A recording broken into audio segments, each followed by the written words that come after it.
Hello friends, welcome to my channel. So friend, आज हम इस वीडियो में डिस्कस करने वाले हैं पॉलिटिकल साइंस का पेपर जो कि 2020 का है। एंड इस पेपर के थ्रू हम ये चीज़ समझेंगे कि आपका जो एग्ज़ाम है पॉलिटिकल साइंस का, आपको वो किस तरीके से करना है जिससे कि आपके अच्छे मार्क्स आ सकें। तो आप सभी को जो सिलेबस है वो तो नॉर्मली पता ही होगा।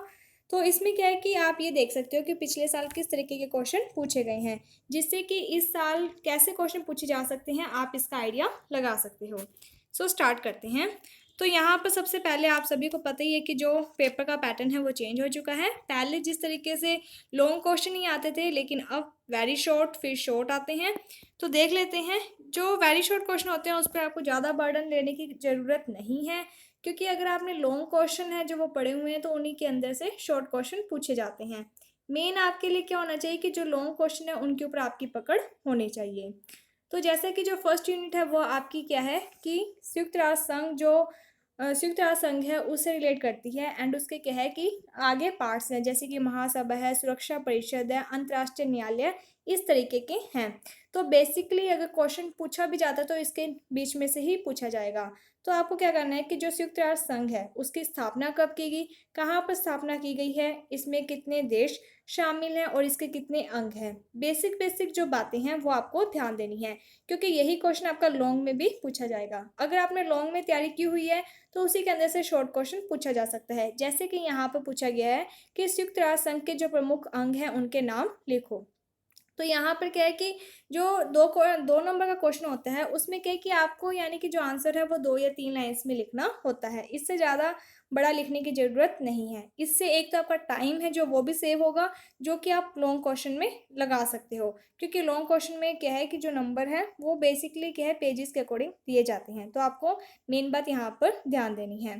तो यहाँ पर प्रमुख अंग के बारे में पूछा गया, तो आपको सिर्फ वो जो अंग है सुरक्षा परिषद हो गया और जो महासभा है, अंतर्राष्ट्रीय न्यायालय है, इन सब के नाम लिखने हैं। नेक्स्ट क्वेश्चन है, what do you mean by double veto, यानी कि दोहरा निषेधाधिकार है जो, इसका क्या अर्थ है आपको इसके बारे में बताना है। निषेधाधिकार का क्या मीन्स होता है, मना करना। दोहरा का क्या मीन्स होता है कि जब हम यानी कि किसी भी कोई कानून आता है, जब हम उसे क्या है कि मना कर देते हैं और उसके बाद अगर वो कानून वापस क्या है कि आएगा, तभी भी हम मना कर देंगे तो उसे क्या है दोहरा निषेधाधिकार कहते हैं। अगला क्वेश्चन था देतांत से क्या तात्पर्य है। तो ये आपके मतलब सिलेबस में होगा, आप देख लेना। इसके बाद आगे है कि पान अफ्रीकावाद है जो, उसका क्या मीन्स है। इसके बाद अगर आपको यानी कि 2-3 क्वेश्चन नहीं भी आते तो ज़्यादा बर्डन लेने की जरूरत नहीं है। मैं आपको वैसे ही बता देती हूँ कि जो क्वेश्चन है वो किस तरीके से पूछे जा सकते हैं। पहली जो यूनिट है वो आपकी संयुक्त राष्ट्र संघ से रिलेटेड है, जिसमें क्या है कि जो क्वेश्चन है वो बेसिकली किस पे पूछे जाएंगे। संयुक्त राष्ट्र संघ है जो, या तो उसकी स्थापना कब की गई या फिर उसके कार्य, जो कि वेरी शॉर्ट में आप अगर आपने संयुक्त राष्ट्र संघ पढ़ा हुआ है तो आपको कोई भी दिक्कत नहीं आएगी, क्योंकि उसके अंग हो सकते हैं, उसके कार्य पूछ ले जाएंगे, या फिर उसकी स्थापना कब की गई, उसका मुख्यालय, उसमें कितने देश शामिल हैं, ये सब पूछा जाएगा। बेसिक सी बातें हैं, ऊपर से क्वेश्चन पूछा जाता है। सेकंड जो यूनिट है उसमें आपके 2 ही टॉपिक हैं, एक तो शीत युद्ध बनता है और दूसरा गुटनिरपेक्षता बनता है। इन 2 यूनिट यानी कि ये जो 2 टॉपिक हैं इन्हीं में से ही क्वेश्चन पूछा जाएगा कि शीत युद्ध है जो उसका क्या अर्थ होता है, और शीत युद्ध है जो उसकी प्रकृति क्या है या फिर इसका प्रभाव क्या है। और इसके अलावा जो गुटनिरपेक्षता है, इसमें शॉर्ट क्वेश्चन में क्या पूछा जा सकता है कि गुटनिरपेक्षता है जो उसका क्या मीन्स है और इसके कौन से सिद्धांत हैं। थर्ड जो यूनिट है वो आपकी चीन और अमेरिका की विदेश नीति से रिलेट करती है।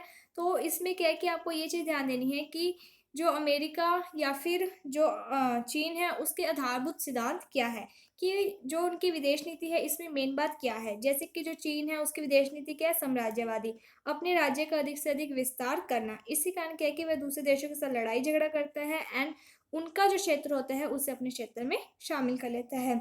अमेरिका की विदेश नीति क्या है कि अमेरिका है जो वो ज़्यादा से ज़्यादा क्या पावरफुल बनना चाहता है। एंड इसके साथ ही आप सभी को ही पता है कि जब पहले जो युद्ध हो रहे थे वो अमेरिका और सोवियत संघ के बीच में थे।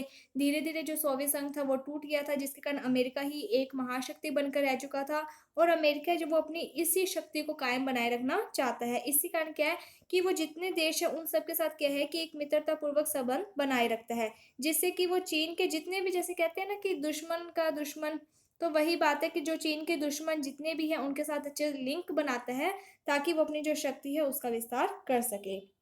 जो फोर्थ यूनिट है उसमें एक तो भारत की विदेश नीति और भारत और पाकिस्तान के संबंध। तो बेसिकली आप सभी ने पढ़ा हुआ है कि भारत और पाकिस्तान के कैसे संबंध हैं, एंड इसके साथ ही भारत और पाकिस्तान के संबंध से रिलेटेड जो क्वेश्चन है वो आ भी सकता है।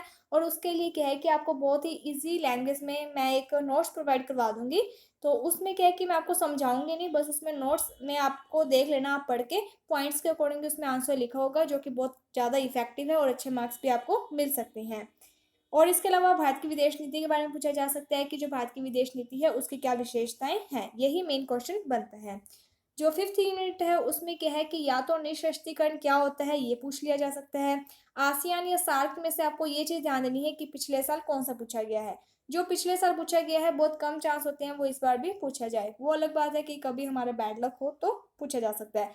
इसके अलावा तेल कूटनीति है जो, ये क्वेश्चन भी अच्छा है, इसके ऊपर भी क्वेश्चन आ सकता है। तो बस आपको क्या करना है कि ये जो टॉपिक है इन्हीं की क्या है कि कंसेप्ट क्लियर करने हैं कि शीत युद्ध क्या होता है या फिर गुटनिरपेक्षता क्या है, भारत की विदेश नीति के कौन कौन सी विशेषताएं हैं, जैसे कि गुटनिरपेक्षता है, पंचशील है, दूसरे देशों के साथ शांतिपूर्वक संबंध बनाए रखना है, निःशस्त्रीकरण है। तो ये जो पॉइंट्स हैं इसके बारे में आपको बेसिक पता होना चाहिए, इसी से क्या है कि आपके जो क्वेश्चन है वो सॉल्व हो जाएंगे। जैसे कि यहाँ पे फिफ्थ क्वेश्चन है कि पाकिस्तान की विदेश नीति की प्रमुख विशेषताएं क्या है। तो पाकिस्तान की क्या विदेश नीति हो सकती है कि वो अपने साम्राज्य का विकास करना चाहता है, अपने जो साम्राज्य है उसका विस्तार करना चाहता है। इसी कारण क्या है कि वो, यानी कि जो भारत है इसके साथ क्या है कि जो कश्मीर है उसको हड़पना चाहता है। इसलिए वो क्या करता है कि जो महान शक्तियाँ होती है जैसे चीन है, अमेरिका है, उसके साथ अच्छे संबंध बनाने की कोशिश करता है। इसके बाद अगला क्वेश्चन था पंचशील क्या है। तो ये जो क्वेश्चन है, अगर आपने भारत की गुटनिरपेक्षता नीति पढ़ी हुई है तो आपको इस क्वेश्चन का इजी वे में पता चल जाएगा कि भारत और पाक चीन के बीच में है ये, भारत चीन के बीच में 5 इसमें सिद्धांत है कि हम एक दूसरे की जो देश है उनकी एक दूसरे की रिस्पेक्ट किया करेंगे, एक दूसरे के आंतरिक मामलों में हस्तक्षेप नहीं करेंगे, इस तरीके के हैं। तो इसमें आपको क्या लिखना है कि सबसे पहले जो पंचशील है वो समझौता किसके बीच में हुआ है, भारत और चीन के बीच में। दूसरी बात कि ये कब हुआ है। तीसरी बात किसके जो 5 सिद्धांत था आप वो लिख देना। इससे क्या है, सिर्फ आपको नाम नाम लिखने हैं, आपके 2 मार्क्स पक्के हैं। इसके बाद अगला था शिमला समझौता। तो भारत और पाकिस्तान के बीच में जो संबंध है उसमें क्या है कि आपको क्या करना है कि दोनों तरफ का लिखना होता है कि अच्छे संबंध भी थे और बुरे संबंध भी थे, यानी कि उसमें जो लड़ाई झगड़ा हुआ है उसके बारे में भी, और भारत और पाकिस्तान के बीच में जो समझौता हुआ है सिंधु का, इसमें क्या है कि 3 समझौते मेन हुए थे। एक तो सिंधु नदी जल को लेकर, दूसरा ये शिमला समझौता हुआ है, एक ताशकंद समझौता हुआ है। और ये जो तीनों है ये क्या है कि एक 1960 में हुआ था, एक 1966 में और एक 1972 में, 6-6 सालों का गैप है।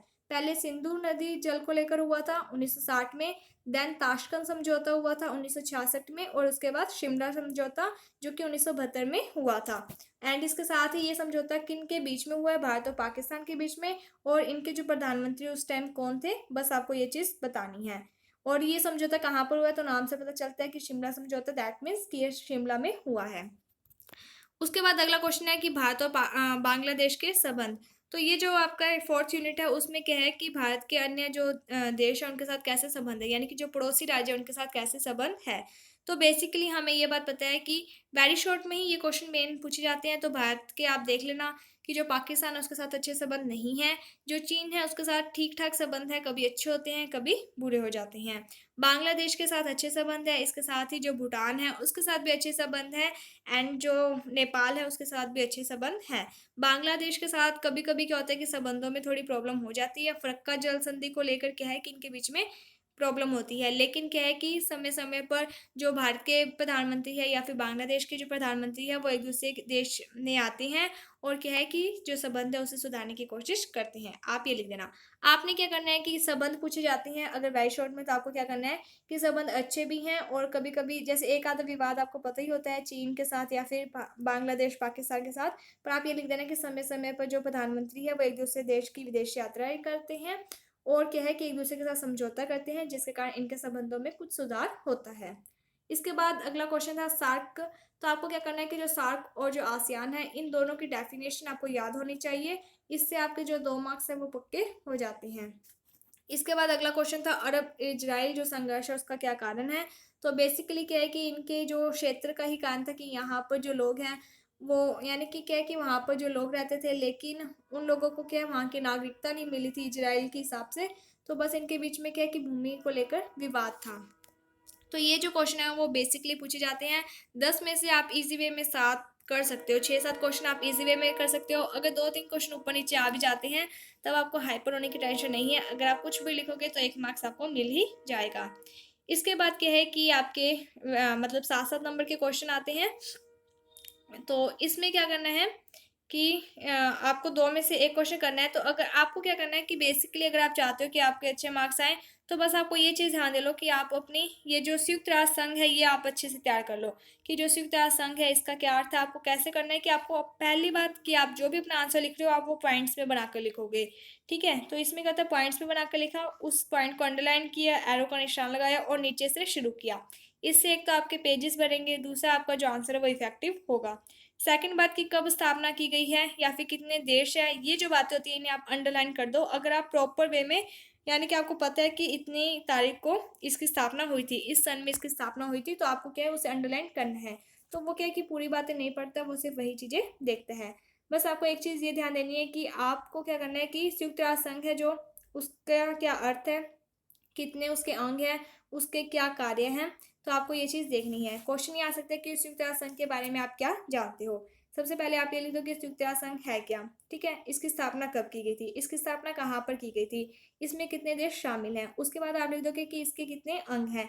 अंग में आपको क्या करना है कि अगर आप पेज भरना चाहते हो, अपने आंसर के इफेक्टिव बनाना चाहते हो, तो आप डायग्राम बनाओ। जितने ज़्यादा आपके डायग्राम होंगे उतने ज़्यादा आपके नंबर आएंगे। इससे क्या होगा, एक तो आपको पूरा पेज लिखना नहीं पड़ेगा, टाइम भी बचेगा, और दूसरा डायग्राम से क्या आपका जो आंसर है वो इफेक्टिव होगा। जैसे संयुक्त राष्ट्र संघ आपने ऊपर लिख दिया, उसके बाद आपने एरो के निशान लगा दिए 4, और जैसे जितने भी उसके अंक होते हैं उनके नाम लिख दिए। एक तरफ महासभा लिख दिए, एक तरफ यानी कि सुरक्षा परिषद, इस तरीके से क्या है आपने उसके नाम लिख दिए। उसके बाद धीरे धीरे क्या है कि उसके बारे में अगर आपको पता है तो एक एक दो दो लाइन उसके बारे में एक्सप्लेन कर दो। देन उसके कार्य लिख दो। कार्य को क्या है कि आपको पॉइंट्स में लिखना है, या तो आप एक लाइन एक पॉइंट डालकर 2 लाइनें उसकी लिख दी, फिर दूसरा पॉइंट्स इस तरीके से, या फिर आपने क्या है कि पहले हेडिंग दी उसके बाद उसके नीचे कार्य लिख दिए, वो आप पर डिपेंड करता है। बट अगर आप इस तरीके से करोगे तो आपका बहुत ज़्यादा अच्छे आंसर होगा। यूनेस्को पर टिप्पणी लिखो, डायरेक्ट बताएगा तो यूनेस्को क्या है पहले आपको ये बताना है। यूनेस्को की फुल फॉर्म है वो बता देना। यूनेस्को में कितने लोग शामिल हैं, इसके कार्य क्या है। तो कार्य के लिए सबसे पहले क्या करना है कि जो कॉपी होती है उसके क्या है कि जहाँ से आप अपना आंसर शुरू करने वाले हो उसके बीचों बीच आप लिखोगे यूनेस्को के कार्य, फिर नीचे से आप उसका आंसर लिख देना। और जो भी आंसर होगा पैराग्राफ नहीं बनाना है, या तो आप पॉइंट्स बना देना या फिर उसकी हेडिंग्स बनाकर लिखना। जो थर्ड क्वेश्चन है वो आपका पूछा गया है, एशिया जागरण का अंतर्राष्ट्रीय राजनीति पर क्या प्रभाव पड़ा, या फिर वर्तमान समय में गुटनिरपेक्षता की क्या प्रासंगिकता है। एशिया जागरण में भी गुटनिरपेक्षता का ही बताना है कि एशिया जागरण का क्या मीन्स है कि जब संयुक्त राष्ट्र संघ और अमेरिका के बीच में विवाद हो रहा था, तो जो एशिया के राज्य थे, जो राष्ट्र देश थे, उनको क्या, उनके पास क्या चॉइस थी कि या तो आप अमेरिका में शामिल हो जाओ या फिर आप सोवियत संघ में शामिल हो जाओ। तो इन लोगों ने क्या किया था कि दोनों में शामिल ना होकर एक अलग ही बनाया था जिसका क्या नाम था, गुटनिरपेक्षता। तो उसके बाद क्या हुआ कि इन्होंने अपना विकास किया। अंतर्राष्ट्रीय राजनीति पर क्या प्रभाव पड़ा था, तो इससे क्या हो सकता था, इन्होंने अमेरिका की भी कहीं ना कहीं हेल्प ली और वहां से इन्होंने संयुक्त राष्ट्र संघ की भी हेल्प ली। यानी कि अगर ये किसी एक में शामिल होते तो दूसरे के साथ दुश्मनी होती थी, लेकिन ये दोनों में ही शामिल नहीं हुए, जिसके कारण दोनों के साथ ही क्या है दोस्ती अच्छी बना कर रखी और अपना विकास कर लिया। क्योंकि इनका उसी टाइम उद्भव हुआ था इसलिए ज़्यादा विकसित नहीं थे, दोनों के साथ अच्छे संबंध बने, इसी कारण उनको क्या है विकास में भी हेल्प मिल गई। तो ये चीज़ें हैं जो वो सारी आपने लिखनी है, राजनीति पर क्या प्रभाव पड़े। तो इसका जो आंसर है वो आपको पॉइंट्स में बनाना है। और क्या है कि गुटनिरपेक्षता के बारे में आप जब लिखोगे तब गुटनिरपेक्षता की स्थापना कब की गई, इसमें कौन से देश शामिल है, ये सब बातें लिखते टाइम आपको क्या है कि गुटनिरपेक्षता का जो अर्थ है उसे अंडरलाइन कर देना है। इसके बाद अगला क्वेश्चन था कि गुटनिरपेक्षता की प्रासंगिकता का परीक्षण करें। तो इसमें क्या है कि गुटनिरपेक्षता हो, पहले आप लिखोगे गुटनिरपेक्षता का अर्थ, फिर आपको उसको अंडरलाइन करना है, एरो का निशान लगाना है और नीचे से बताना है कि गुटनिरपेक्षता क्या होती है। सेकंड, किसकी स्थापना कब की गई थी, ये जो बात है उसको आपको अंडरलाइन करना है। तीसरी बात की गुटनिरपेक्षता है जो इसमें कौन कौन से देश शामिल थे, तो इसको भी आपको अंडरलाइन करना है। चौथा, फिर इसमें जो भी प्रासंगिकता का क्या मीन्स होता है कि इसकी क्या, यानी कि अगर ये गुटनिरपेक्षता बनाया गया था तो ये सही बना था या फिर नहीं। तो नॉर्मल सी बात है कि ये सही बना था, इससे दोनों जो भी देश थे उस टाइम के उन सभी को प्रॉफिट हुआ था, तो उसको क्या है कि आपको पॉइंट्स में लिखना है। इसके बाद आगे था फोर्थ क्वेश्चन है कि रूस की विदेश नीति और अमेरिका की विदेश नीति के बारे में बताइए। इसमें आपको क्या करना है कि आप किसी भी दो देशों की, इसमें रूस, अमेरिका और चीन, ये तीन है, तो आपको क्या है कि इस बार ज़्यादा चांस है कि चीन की विदेश नीति पूछी जा सकती है। तो जो चीन की विदेश नीति है उसके आधारभूत सिद्धांत क्या है, ये वाला जो क्वेश्चन है ये आप पूरे अच्छे तरीके से याद कर लो, क्योंकि ये क्वेश्चन इंपॉर्टेंट है, पूछा जा सकता है। पहली चीज़ ये। दूसरा कि अमेरिका या फिर रूस दोनों की विदेश नीति में से किसी एक की विदेश नीति पढ़ लो। विदेश नीति में क्या करना है कि बस उसके जो पॉइंट्स हैं उनके नाम पढ़ लो, और उसके अंदर आप जो भी लिखना चाहो लिख सकते हो, यानी कि आप अच्छे संबंध है वगैरह वगैरह, बस पॉइंट्स आपके ज़्यादा इफेक्टिव होने चाहिए। अगला क्वेश्चन है कि भारत और चीन के संबंधों की विवेचना करो, या फिर गुजरात सिद्धांत है जो उसकी विवेचना करो। तो भारत और चीन के संबंध कैसे हैं, इसके लिए क्या करना है कि कुछ जो हाल ही में कोई भी अगर मतलब आता है करंट की बात, एक आधी वो भी आप लिख देना और उसे अंडरलाइन कर देना है, जिससे एग्जामिनर को ये लगता है कि आपको करंट से भी आप जुड़े हुए हो और आपका जो आंसर है वो सही है। ठीक है। इसके बाद तेल कूटनीति है जो उसका क्या मीन्स है, और आसियान की स्थापना से संबंधित उद्देश्य व कारण पूछे गए हैं। तो इसमें क्या करना होता है कि जब उद्देश्य और कारण पूछे जाते हैं तो डायरेक्ट आप वही नहीं लिखोगे, सबसे पहले आसियान क्या होता है, आसियान की फुल फॉर्म लिखोगे, आसियान में कितने देश शामिल हैं, 8 देश शामिल है मे बी, आपको वो लिखना है, इसकी स्थापना कब की गई थी, ये सब लिखने के बाद आप नीचे उद्देश्य लिखोगे और उसके बाद आप नीचे कारण लिखोगे, डायरेक्ट उद्देश्य नहीं लिखनी है। तेल कूटनीति से क्या तात्पर्य है, तो सबसे पहले आप लिखोगे कि तेल कूटनीति है जो उसका अर्थ, फिर आप उसको अंडरलाइन करोगे, एरो का निशान लगाओगे, फिर नीचे से शुरू करोगे, देन उसमें जो भी बातें हैं 4-5 लाइन्स तेल कूटनीति होती क्या है, उसके बाद उसका जो भी मेन पर्पस वगैरह है वो आप लिखोगे। इसके बाद है लॉन्ग क्वेश्चन। तो इसमें पहला क्वेश्चन है जो वो संयुक्त राष्ट्र संघ की महासभा के कार्य का पूछा गया है। तो ज़्यादा चांस है कि इस बार संयुक्त राष्ट्र संघ है जो कि सुरक्षा परिषद है, या तो उसका पूछा जा सकता है, या फिर संयुक्त राष्ट्र संघ है क्या, उसके अंग, इस तरीके का पूछा जा सकता है। ठीक है। अब इसमें क्या कहा गया कि कार्यों का वर्णन करें, उसके महत्व में वृद्धि के कारण बताइए। तो सबसे पहले आप क्या लिखोगे कि संयुक्त राष्ट्र संघ की स्थापना कब की गई, इसमें इतने अंग है जिसमें से महासभा मेन है। ठीक है, 2 या 3 लाइन सी। उसके बाद महासभा के बारे में आप लिख देना कि महासभा में ये देश शामिल हैं और इसके जो कार्य हैं। उसके बाद क्या करना है कि अगर कार्य डायग्राम के अकॉर्डिंग आप बता सकते हो, जैसे कुछ सामान्य कार्य, कुछ विशिष्ट कार्य, आप या तो वैसे बना देना, या फिर जैसे एक पॉइंट डाला, 2 लाइन्स एक पॉइंट में लिख दी, फिर दूसरी लाइन, यानी कि पैराग्राफ नहीं बनाना, पॉइंट्स के अकॉर्डिंग लिखना है। उसके बाद महत्व में वृद्धि के कारण, तो जो कारण होते हैं उसे क्या कि आपको हेडलाइंस के रूप में लिखना है। अगला क्वेश्चन है कि शीत युद्ध की विवेचना करें, अंतर्राष्ट्रीय राजनीति है जो उसके ऊपर इसके क्या प्रभाव पड़े। शीत युद्ध होता क्या है, सबसे पहले आप ये बताओगे किसके मध्य हुआ, फिर आप ये बताओगे, उसके बाद इसके क्या परिणाम हुए थे, देन वो, फिर शीत युद्ध का अंत कैसे हुआ था, फिर वो बताना है, फिर उसके अंतर्राष्ट्रीय राजनीति पर क्या प्रभाव पड़ा था, उसके बाद आप ये चीज़ लिखोगे। डायरेक्ट आपको सीधी बात नहीं लिखनी है। इसके बाद अगला क्वेश्चन है कि दक्षिण पूर्वी एशिया के प्रति चीन की विदेश नीति क्या थी। तो साउथ ईस्ट एशिया के प्रति जो चीन की पॉलिसी है वो कैसी थी, आपको इसके बारे में बताना है। तो ये है जो जो सार्क और आसियान है, आपको वो एक बार के लिए प्रॉपर वे में आप पढ़ लेना, यानी कि हल्का फुल्का देख लेना। आसियान पूछे जा चुके हैं इसलिए सार्क के ज़्यादा चांस है। अगला क्वेश्चन है कि भारत की विदेश नीति के आधारभूत सिद्धांत है जो वो पूछे गए हैं। तो आपको क्या करना है कि एक ये क्वेश्चन तो आप पढ़ ही लो, भारत की विदेश नीति, क्योंकि ये क्वेश्चन या तो लॉन्ग में आ जाएगा या फिर 7 नंबर वाले में आ जाएगा। इसके अलावा भारत और पाकिस्तान के संबंध कैसे हैं, इसके बारे में आप पढ़ लेना। अगला क्वेश्चन है कि निःशस्त्रीकरण है जो उससे क्या तात्पर्य है। तो निःशस्त्रीकरण क्या होता है कि हम जो शस्त्र हैं वो हर एक बात पर यूज़ नहीं करेंगे, पहले हम बातचीत करेंगे, बातचीत से अगर कोई मामला नहीं सॉल्व होता है तब हम शस्त्रों को उठाएंगे। शस्त्र का जो विकास है वो हम इसलिए करेंगे ताकि हम देश का विकास कर सकें, ना कि दूसरे देशों के साथ युद्ध करने के लिए। ठीक है, तो इस तरीके से आपको ये जो है पूरा ये करना है। बस आपको ये चीज़ ध्यान देनी है कि आपको जो भी अपना आंसर है वो पॉइंट्स के अकॉर्डिंग बनाना है। तो इस बार आपके इंपॉर्टेंट क्वेश्चन कौन से बनते हैं, तो मेनली आपका जो क्वेश्चन है वो यानी कि संयुक्त राष्ट्र संघ या फिर सुरक्षा परिषद में से आ सकता है। दूसरा आपको गुणनिरपेक्षता है जो उसकी विशेषताएं क्या होती हैं, प्रासंगिकता सिद्धांत, ये वाला आप एक बार देख लेना प्रॉपर वे में। ठीक है, इसका मीन्स क्या होता है आपको ये चीज़ देखनी है। इसके अलावा आप भारत और पाकिस्तान है जो उसके मुद्दे देख सकते हो, लेकिन आपको मेन बात ये ध्यान देनी है कि भारत की जो विदेश नीति है ये आपको प्रॉपर वे में देखनी ही देखनी है।